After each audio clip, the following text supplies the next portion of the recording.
बापा बापा बापा बापा बापा बापा बापा गा.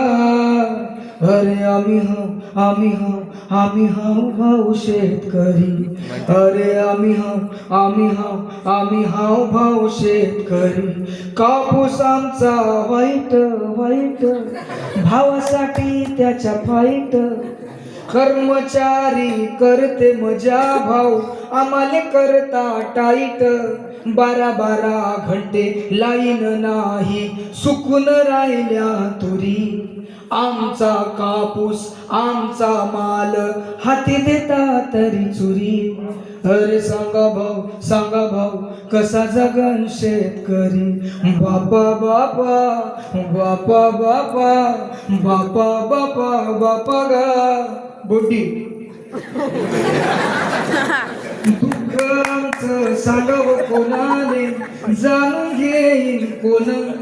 दुःख आमचं सांगावं कोणाने, जाणून घेईन कोण. कसायाच्या दावणीने बांधली गाय, तसं आमचं जिन. कष्ट करतो मेहनत करतो, करत नाही कोणी. कष्ट करतो मेहनत करतो, करत नाही कवा चोरी. कवा कवा वाटे मरून जावं, ही दुनिया नाही बरी. अरे सांगा भाऊ कसा जगन शेतकरी. बापा बापा बापा बापा बापा बापा बापा गा.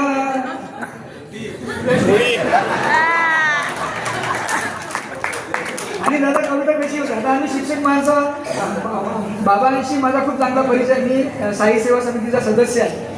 आम्ही सांगतो पोरांना, वाईट तर खूप आहे जगात. आपण गांजरगावात कायला घ्यायचं, गांजरगावात सहज उगवते म्हणून त्याची किंमत नाही आहे. मातीत गुलाबाची कलम रोवावी लागते म्हणून 10 रुपयाचं फुल आहे, गांजरगावात विकत भेटत नाही. मग सैराटच्या गाण्यानं खूपच कहर केलं. मग मी म्हटलं सैराटचे एलपाडे गाणं लिहिण्यापेक्षा आता तर एलपाडेपणा झाला. तुम्ही फेब्रुवारी महिना आला का जेवढे हरिपाठ अंगात येत नाही लोकांच्या, तेवढ्या टीव्हीवर ऍडव्हर्टाईज अंगात येते. ते एक एलपाड्या छत्री घेऊन फिरते मालीवर आणि उन्हात फिरणाऱ्या आपल्या बापाच्या डोक्यावर त्यांना छत्री कवाने घरली, पण तिने चॉकलेट द्यासाठी ह्या मागं फिरण. एका कार्यक्रमात गेलो अकोल्याच्या कॉलेजमध्ये कार्यक्रम होता. कार्यक्रमाच्या आधी म्हणलं आपण नाश्ता नाही केला, नाश्ता करून घ्या. तर एक जण आपल्या मैत्रिणीसोबत बोलून राहिला होता. तर आता त्याचा आवाज होता, तर त्यानं तिनं फक्त याला एवढंच विचारलं, म्हणे कुठं आहे. तर हा म्हणे तुझ्या मनात. ती म्हणे जेवला. हा म्हणे ती म्हणे का रे. तू बोलली ना म्हणे पोटच भरलं म्हणे. माझ्या समोर 2 आलूगुंडे खाल्ले तर. मग मी याच्यावर एक कविताच लिहून टाकली. याच्यावर कविता म्हणजे कवितेचा किस्सा असा आहे दादा, खोटं काहीच नाही. माया भावाची एक दिवस माझ्याजवळ आली. मी तेव्हा 7.5व्या वर्गात असं आमचा आधी होत असं. आता तर एवढा प्रॉब्लेम झाला, मी माझ्या भाच्याने विचारलं, सांग म्हटलं तुला फादरचं नाव काय. तर कोणत्या सांगू म्हणजे, घरातल्या सांगू का शाळेतल्या सांगू म्हणजे. कारण इंग्लिश मिडियम वाला तो फादर त्याला पाहायची सवय. इतकं वातावरण गंभीर झालं आजकाल, इतकं खतरनाक वातावरण झालं. तर माझे भावाजी माझ्याजवळ आले, म्हणजे जयंता तू म्हणे यावर्षी 90% मार्क घे म्हणे. नाही म्हणलं एवढे काय घ्यायला लागते, एवढ्या याच्यात तर गरीबाचे 3 पोरं पास होते. तर म्हणे तू शाळेपणा कायले करतो म्हणे. तुला 90% मार्क घेतले तर मी तुला नवीन सेकंड हँड सायकल घेऊन देईन म्हणे. नवीन सेकंड हँड विकणाऱ्या जरी सेकंड हँड होती, पण आपल्याला नवीन भेटून राहिली होती. नाही म्हटलं बाबाजी मी असं असन तर 90% नाही, मी म्हणलं 95% मार्क घेईन. हसले माय बाबा, मजा करून राहिला का म्हणे. मग म्हणलं सुरुवात कायले केली, मजा केली. तर त्या वर्षी म्हणे योगायोगाने 90% मार्क भेटले आणि माझ्या भावाजीने मला नवीन सेकंड हँड सायकल घेऊन दिली. त्या सायकलचं असं वैशिष्ट्य होतं, तिने ब्रेक होते पण तिच्या मनात येईल तेव्हा ते लागत. म्हणजे तुमच्या मणीपडाच्या बस स्टँडवर मी एखाद्याला उडवून दिलं, तो म्हणे राजा तुझ्या सायकलले 2 ब्रेक आहे, तो मारत काऊन नाही. नाही म्हणलं कमाल करता काकाजी, एवढी सायकल मारल्यावर डबल ब्रेक खाली मारायला लागला. तिने सीट होती पण आपण उभं राहून पायडल मारायला गेलो का तिची सीट खाली पडून जाते. सीट पकडायला लागली, पायडल मारायला लागले. लोक म्हणे का लंगडा माणूस असून कसा सायकल चालवतो. आताही ट्रीप जाते की मी शाळेची आरो ट्रीप पण दादा आताची ट्रिप एवढ्या सोफिस्टिकेट एवढ्या गेलपाड्या झाल्या, इंग्लिश मिडियमचं तर लस पाहतं कामच नाही. मम्मी सोडवायला येते, पप्पा सोडवायला येते, पप्पा झोकानच मॅडमचा फोन नंबर घेते. संध्याकाळी ट्रिप वापस येते. ट्रिप याले म्हणते का, ट्रिप तर आमच्या लहानपणी होती 25-30 वर्ष आधी यवतमाळ लोकनायक शाळेत होतं. आमची ट्रिप जायचं आता डुंगनापूरले. आपल्या यवतमाळ तुमच्या रस्त्यावर आहे, असं काही लागते. तर आमचे सर म्हणे ट्रिपले जायच्या आधी एन्जॉय करा. आता मला सांगा 15 किलोमीटर हातात झोला घेऊन पैदल गेल्यावर एन्जॉय करणार आहे. आणि त्या डुंगनापूरच्या जंगलात जाऊ, डबे खाऊ आणि झाडाखाली झोपून जाऊ. मग सर लाडकडे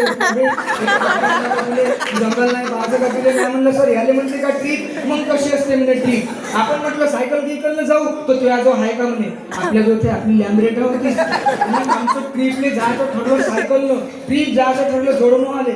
ट्रिप सुखरूप झाली, पण वापस येताना माझे दोस्त म्हणे आपण म्हणे ऊस चोरू म्हणे ऊस. नाही म्हणलं मी चोरीगिरी करत नाही, पण तुम्ही केली तर मी खाईन. तर त्या गावच्या लोकांनी त्याला चोरी करताना पकडलं आणि त्या सगळ्याने एका खोलीत बंद केलं, म्हणजे बाहेर ठेवलं. त्याच्यातला एक जण माझ्या जो आला, तू म्हणे यवतमाळला जा, तुझ्या सरले बोलवणार, त्याशिवाय तुझ्या कुठल्याला सोडतच नाही म्हणे. 25 वर्ष आधीची गोष्ट. मी सीटवर हात ठेवला आणि 11 नंबरच्या गाडीनं 11 किलोमीटर पायी आलो. पायी दुपारी 3:30 वाजता निघलो, 7:30 वाजता सरच्या घरी पोहोचलो. सर टीव्ही पाहून राहिले होते. आता प्रवीण दादा 25 वर्ष आधी टीव्हीवर पायी पाहण्यालायक होतं का? चित्रहार, रामायण, महाभारत, आमची माती आमची माणसं हे पाहून टाकू आपण. त्याच्या आधी ते लाल हिरव्या निळ्या रंगाचे पट्टे दाखवे, ते पट्टे पाहून टाकू आपण.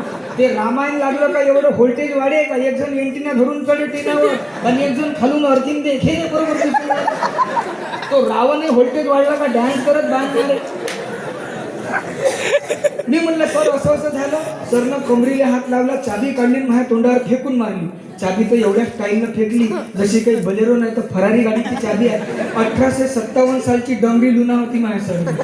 म्हणजे फकीरजी महाराजाच्या यात्रेत गर्दीत नेऊन ठेवली तर कोणी चोरून नेणार नाही. उलट तिच्या सीटवर 20 रुपये ठेवून का बाबू हिचं सीट कवर करतो. त्या लुनाने एवढी बेकार सवय, तिचा लाईट आले का ते का 4 व्हीलर समोर उभी केली का तिचा लाईट आपोआप शर्मीनं खाली मांडला. म्हटलं आपल्याला सायकल चालवायला भेटत नाही, गाडी चालवायला भेटून राहिली. मी त्या लुनाचं पायडल उघडलं आणि पायडल मारायला लावलो, गाडी सुरूच नाही. 15 मिनिटानं मग सर आले. अशी सुरू करत असते म्हणे गाडी, होय म्हणे बाजूले. सर बसले गाडीवर, लोट म्हणे मागून. लोटाले काहीच नाही. माझं वजन 42 किलो, गाडीचं 52 किलो, सरचं 182 किलो. मी लोटून राहिलो. गाडी सुरू झाली, सर समोर जायला लागले. मी म्हणलं सर तू आहेस का म्हणे. चल बस म्हणे मागं. त्या लुनाने पकडायला काहीच नव्हतं मागं. मी म्हणलं सर इले पकडायला काहीच नाही आहे, एक काम कर म्हणे, माया पोट पकड. नाही म्हणलं हातातच तर नाही येऊन राहिलं म्हणे. हातात नाही येऊन राहिलं का, मग एक बाई इकडून पकड, एक बाई इकडून पकड. मी सरच्या शर्टाच्या दोन्ही बाया पकडल्या. म्हणजे समोरचं काही दिसे नाही. यवतमाळच्या गावाच्या बाहेर गाडी गेली, थोडस टर्निंग वर 2 मोठे स्पीड ब्रेकर जे उचलली, गाडी खड्ड्यात जाऊन फसली. तर पण सरनं बाई उभी केली. सर माझ्याकडे पाहायला लागले. मी काबे तू तो हनुमानजी पेक्षाही खतरनाक मिळाला. त्याने छाती फाडली, तुला माझ्या शर्ट फाडून टाकलं. मी म्हटलं सर मी आता समोर बसू का मागं बसू. तू तर समोर बस, मी बनेले फाडून टाकली.